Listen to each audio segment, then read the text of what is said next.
The next question, is there any specific hadith which says to cover your head before entering the bathroom or while reading the Quran? As far as my knowledge is concerned, I don't know of any hadith in which the Prophet covered his head while going to the toilet for the call of nature. I don't know of any hadith of the Prophet or the Prophet. But there is a hadith, or Ibn Arwa, he mentioned that his father said that Abu Bakr, may Allah be pleased with him, when he went for the call of nature in an open place, he covered his head for feeling ashamed of Allah subhanahu wa ta'ala. So there is an hadith in which the first caliph of Islam, that Abu Bakr, may Allah be pleased with him, and it's a Sahih hadith, that whenever he went in an open place for call of nature, he felt ashamed of Allah subhanahu wa ta'ala and he covered his head. So if someone wants to cover the head while going for call of nature, it's no problem. But this is when Abu Bakr, may Allah be pleased with him, went in an open ground, not in a closed toilet. So this will not be applicable for a closed toilet. But if someone wants to cover the head in the closed toilet, no problem. But you cannot say it is a sunnah to cover the head in a closed toilet. This also, if you want to follow the actions of Abu Bakr, may Allah be pleased with him. He was the first caliph of Islam and the most amongst the full Muslim Ummah, not counting the Anbiyas. He alone is heavier than the full Muslim Ummah.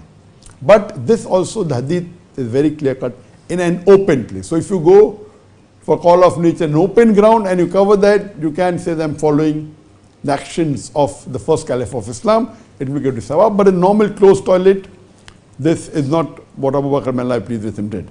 But if someone does it, there's no problem, but it is not a sunnah. The second part of the question, that is covering the head while reading Quran a sunnah?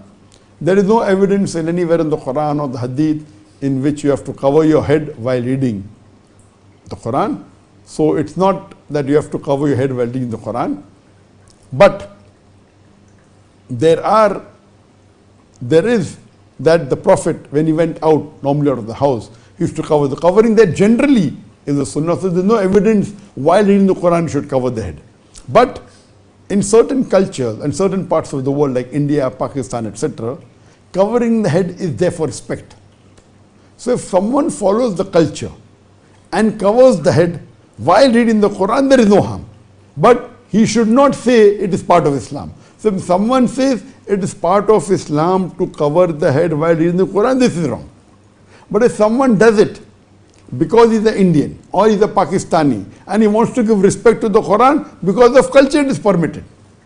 But it's not part of Islam, it is part of the culture. So you're following culture to give respect and you're covering your head because it's part of your culture to cover the head for respect. And in that way, while reading the Quran you read, there is no harm.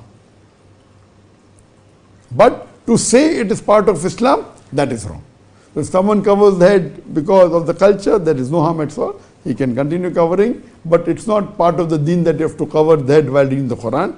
But generally, the Prophet, whenever he went outside, and there are muhaddis like Shaykh Nasr al-Albani says, that if a narrator did not cover his head when he was traveling outside, he was not considered to be a part of the narrator. It's not authentic. I mean, those people are strict muhaddis. So of course, covering the head generally is part of, it is sunnah. Some scholars say sunnah, some say mubah. So in that context it's different, but there's no evidence covering the head is required while reading the Quran. I hope this answers the question.